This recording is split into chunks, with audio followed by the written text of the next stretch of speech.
As adults, there's nothing wrong with placing the occasional bet or having a social drink. But what happens when those pastimes start to have a negative impact on those around you?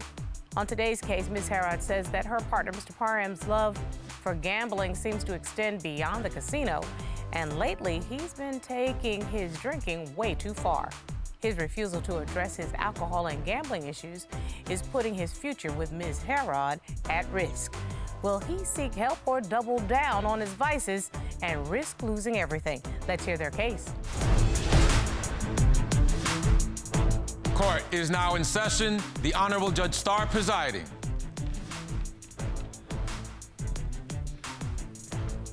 Your Honor, this is the case of Herrod versus Parham. Thank you very much. Ms. Herrod, Mr. Parham.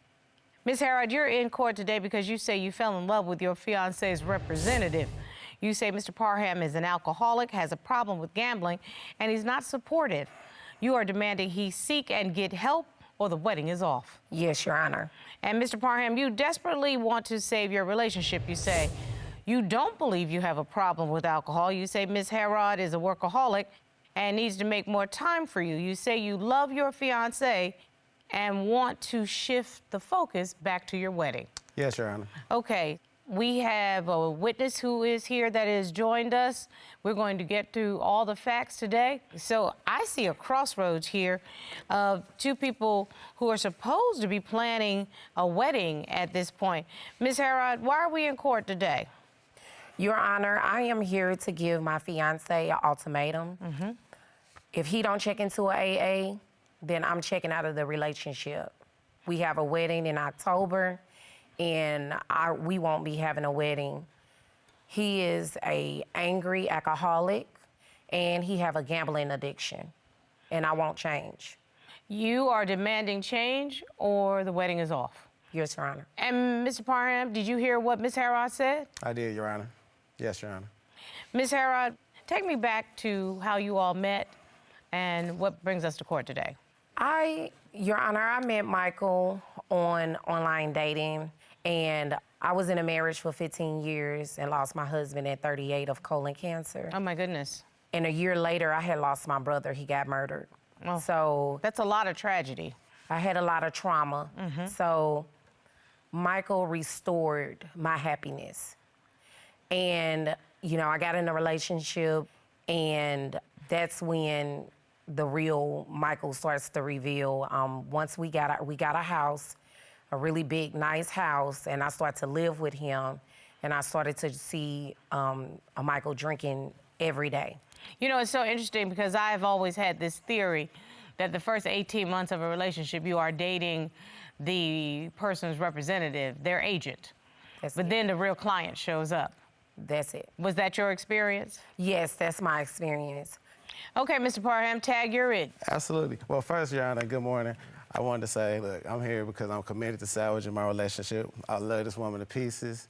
I'm not perfect. I have my flaws, but so does she. I don't have a drinking problem. The last Yes, he does. Excuse me, the last 30 days, I lost 2 cousins 30 days apart. And it caused me to drink a little more than I wanted to. In the last 30 days? In the last 30 days. But this does not sound like a discussion that was occurring in the last 30 days. Let me find out if there are more. Ms. Herrod? Yes. Your Honor, my grandmother passed away, and we go to St. Louis.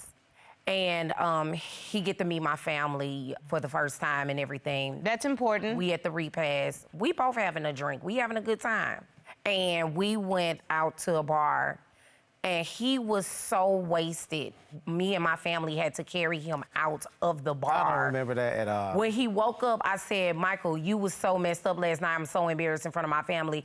And he was like, we didn't go out last night. Again, I don't recall We just that. went to the repast. Miss Herrod, my fiancée, is very exaggerant or whatnot. No, you don't remember because you was drunk. You never remember. Mr. Parham, excuse me. Yes, Your Honor. You know you went to the repast. And everybody was drinking. Everybody But was you drinking. have no recollection of anything after that. I have no recollection. And we was there 2 hours. I have no recollection of what she's referring to. What's your last recollection of that evening? Where were you? We were at the club, and we made it home safely. Your Honor, I have another situation. I'm listening. Michael is to the point where he knows his alcohol is a problem. So he hides it and masks it. He put on cologne and brushes his teeth and everything. I check his man cave. That's where he do all his damage at. And I goes in the man cave and I look, you know, nothing in there. I come home from work and I open the drawer and it's 2 bottles of alcohol that he hid in there. I asked him, was he drinking? He was like, no, I haven't been drinking. How am I drinking? I How am I have hiding? evidence, Your Honor, that I submitted to the court. Wait a minute. First of all, let me see what evidence you're talking about. That's the first thing I want to do, is see the evidence. And you're suggesting that these bottles of alcohol were, quote, hidden? Yeah, I've been hiding from the children. Because he told me he did not have a drink. I said, did you drink today? He said, no, I have not had a drink. Mr. Parham, did you tell the truth? Yes, I was not drinking. And like I said, I put that in my file cabinet or whatnot, Your Honor. So again, I'm keeping it out of the way from everybody. This is what he drinks every day. Mr. Parham, every day. Let's cut to the chase. Let's cut to the chase, yeah. No. Do you have a drinking problem? I don't think so. How often do you drink? I drink water every day. Does that make me a wateraholic? Excuse me, Does that Mr. make me a Parham. wateraholic? Here's the thing. Water I want to be real everybody. clear. And Ms. Herrod, let's not even play games. Mr. Parham, I don't care if you're drunk, because you're not my fiancé. You came into my courtroom and you said you wanted to save your relationship. But if you're gonna play games, then we can cut this off right now, all right? Because here's the deal. Either you want help or you don't. If you want help, I'm here to help you. If you don't, then we can roll on out. Everybody can get an early lunch. This is not a joke for me. This is real relationships, and this young lady is engaged to you, and there are children that are involved. And if you are drinking to excess, that is putting your health in danger and the health of your family in danger. So again, I ask you, how often do you have a drink? I drink sometimes every day. I don't have a drinking problem. You say that this is not the only addiction that is concerning you. No, he have a gambling addiction. He has $17,000 Ouch. that he won. A week later, he only had $100 in the account. You don't complain when I win it, and excuse me, I withdrew that money. How do you know where the $17,000 went? I don't know. Exactly. Ms. Parham? But I know he spent a lot of money on gambling.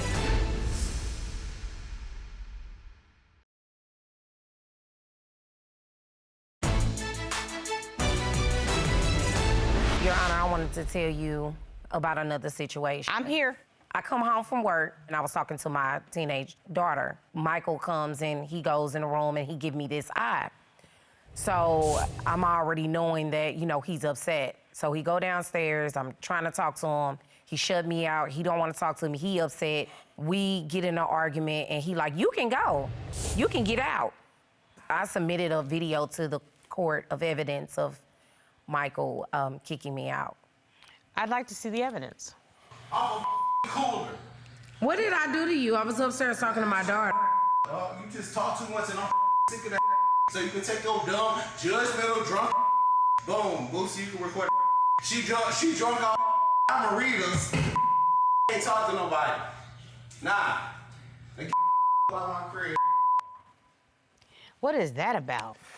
She had been drinking as well, but she never puts that out there. We've had It's very I clear to drink me that coolers y'all and don't need wine. to have any alcohol in y'all's house. That might be the case, Your Honor. That might be the case, but again, she puts all this on me as if I'm just I don't killing drink it. every day. But when you drink, it's very aggressive. That's not true. Of I only course. drink wine. I'm sorry. The first time the man that I love says all that to me, that's the last time he gonna say it to me. And Your Honor, he only do it when he drinks. We have never had one argument while he's sober. You say that this is not the only addiction that is concerning you. No, he have a gambling addiction. What do you mean he has a gambling addiction? He have an app on his phone where he gambles. One day I went into the app. He had $17,000 Ouch. that he won in that app. When I went back a week later, he gambled all of that money. He only had $100 in the account. You don't complain when I win it, and excuse me, I withdrew that money. That's what I'm saying. She don't even know what she's talking about, Your Honor. Still, I'm able to get her flowers. Can we see that? Can we see that right there? See, what am I looking for? What I'm purchasing her with my complete gambling addiction and winnings. Did Can you I show submit that? some evidence? Yes, I sure absolutely. did. Let me see that evidence. Can we see? Let's start with the flowers. How about that? That's $100 right there. Excuse me, Unless I miss my guess, that's not $17,000 worth of flowers. No, that's just one thing. That's just one thing. I have another. Okay, let me see what else you have. What am I looking at now? We'll be looking at our closet. Okay, this is your closet Yes. that you want me to see. So let's see. If you look at that, that's our closet. That's lavish. Just no complaints with that, whether it's being on winnings or anything. He thinks buying things But you make accept. up for his She drinking accepts it though with a smile. and his anger when he gets drunk. Okay, so have you ever been in a situation where you face eviction Absolutely or not. homelessness or anything like that? Absolutely not. Your Honor. Mr. Herrod, I'm actually trying to find out why you say there's an addiction, because when there's an addiction, then there's money that's missing, and it's money that impacts on the family's financial future. It's that kind of thing. So that's the point that you need to make if you say that there's some sort of gambling problem. He blew the $17,000. How do you know where the $17,000 went? I don't know. Exactly. Mr. Parham? But I know he spent a lot of money on gambling. He won't tell me how much he lost. So let me tell you, this is the thing about evidence. If you don't have any, you can't make the accusation. Because right now, you have not made an accusation against Mr. Parham that suggests that he has a gambling addiction. He may like sports, he may bet on a couple of games, but until you tell me that that has impacted on your family's financial situation, then you can't make an accusation against this man and what he spends money on, Well, as Your long Honor, as your family is taken care of. Let me ask the witness to join us. Will you please state your name for the court? I'm Maria Harris. And Ms. Harris, what's your relationship to the plaintiff and the defendant? That's my mom, and Mike is my stepdad. Tell me about the dynamic between them. Mike is a great man, so I don't know why my mom just trying to make it seem like he's a bad guy in a situation when the reason Mike drinks is because of her.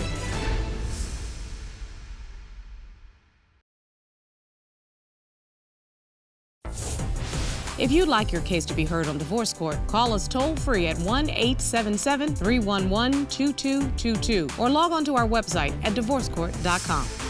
Missed a show? Watch full episodes on our streaming platforms and follow us on social media for exclusive content.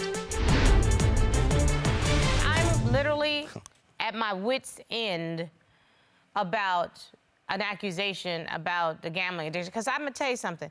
I'm concerned about your alcoholism. Okay. And it says to me that you don't have your drinking under control, and you bring anger into the household when you don't have drinking under control, and that leads to a toxic environment.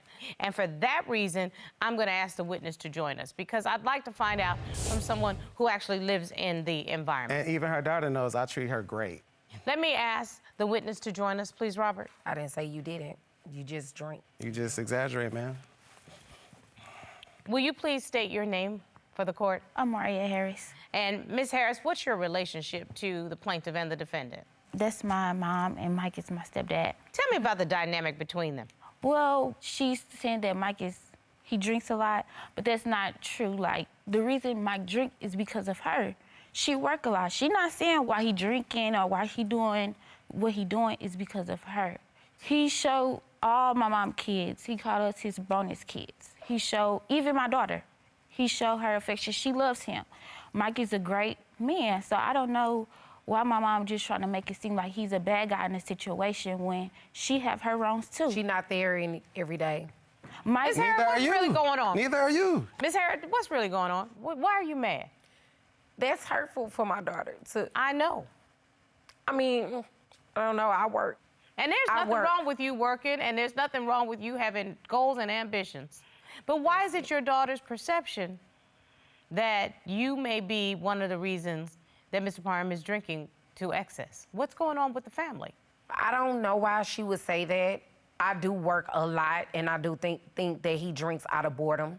I'm going to need some additional help in that regard. Thank you very much, Ms. Harris. I appreciate you. Mr. Parham, I really do think, because I said this and I shared it with you, that I'm concerned about the allegations of drinking and how it manifests itself in your household. So I think you could benefit from some professional advice. So I'd like to bring in Paul Burkhalter. He's an associate professional counselor and addiction specialist from Towler Counseling and Centered Recovery. Robert, will you please ask the witness to join us? Sure. On occasion, Ms. Herrod and Mr. Parham, I ask for some expert witnesses to come in so that they can give me some insight so that I can best advise you. Mr. Barcarto, thank you very much for joining me. You're welcome. Could you explain to the court what's your specialty? Yes, I work specifically in addictions, recovery, as well as marriage and family therapy. Help me to identify some of the triggers that Mr. Parham and Ms. Herrod are encountering. I mean, one of the big triggers that I hear, which is extremely common, is boredom, right? Taking care of the kids. Taking care of the kids, there's that stress going on. So it's boredom and stress. Sounds like it. What strategies can the defendant use to manage his cravings for alcohol as well as alleviate some of the stress and the boredom? So one of my favorite techniques to utilize is mindfulness, right? This is all about trying to stay grounded in the present moment, right? Being in touch with what you're experiencing in your body. If you're having emotions that you don't want to deal with, being able to simply acknowledge them, verbalize them, sit with them, recognizing that they can pass. I suffer from PTSD. I've been diagnosed, so sometimes that kind of helps me cope with things or whatnot. Do you acknowledge that you have more drinks than you probably need to have? I would attribute that to grief as well, grief and trauma. Mr. Barcarto, do you hear what Mr. Parham is saying? Yes, and what specifically is most concerning to me is hearing about PTSD. Trauma is a very common predecessor to addiction. I've seen deaths, I have nightmares, and then to go with new deaths or whatnot within my family, that's just contributed to more, like I said, I don't have any other outlet.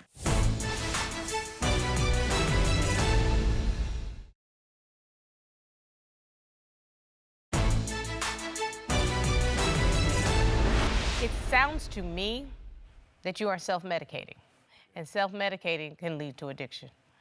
Mr. Barcarto, I'm going to offer Mr. Parham the opportunity to enter into some outpatient counseling sessions, and I understand that you and your colleagues would be helpful in making those kinds of recommendations. Absolutely. I would appreciate that. Mr. Parham, would you take me up on that offer?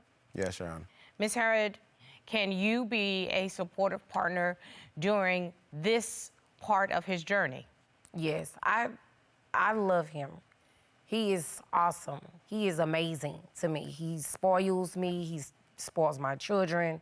I just don't want anything to happen to him. Mr. Barcarto, I appreciate your time and I appreciate your area of expertise, and I am going to take you up on that offer because I think what is absolutely imperative for the two of you is for you all to figure out how to get back to each other and to get that emotional connection. Ms. Herrod, you're able to build your business and build your career, and Mr. Parham is going to have to learn to cope without you being there. And so what we're going to put in place, in addition to address the actual core of the reasons behind the excessive alcohol drinking, is to see what it is you need in your life to help you feel more fulfilled so that you don't fill your time with alcohol or doing something that's destructive both physically and emotionally. Okay. Would you agree with that? Absolutely, Your Honor. And I love this woman as well. She's awesome, and I'm willing to do whatever's necessary to bring our union together. I hear love on both sides. I hear willingness to be supportive of each other on both sides. And most importantly, I hear willingness to address an issue head on from you, Mr. Parham. Yes, Your Honor. That's what this is supposed to be about. Let's find common ground and let's fix this.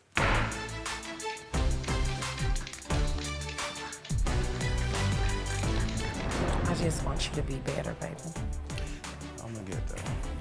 Robert, I really am happy that we addressed the addiction. The elephant in the room, it's imperative that you deal with it heads on. We've heard so many cases, and the one thing that's very obvious is that most of the guys or women are really good people, Yes. but they have a sickness. And if there's an illness, you address an illness. If someone broke their leg, you would get a cast. Right. That's what rehab is. That is a Exactly. cast for addiction, and I'm glad we were able to provide that for this couple. Absolutely. I think they can make it. I think so. I mean, he came around. He came around.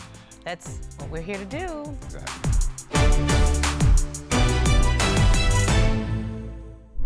Made in Georgia.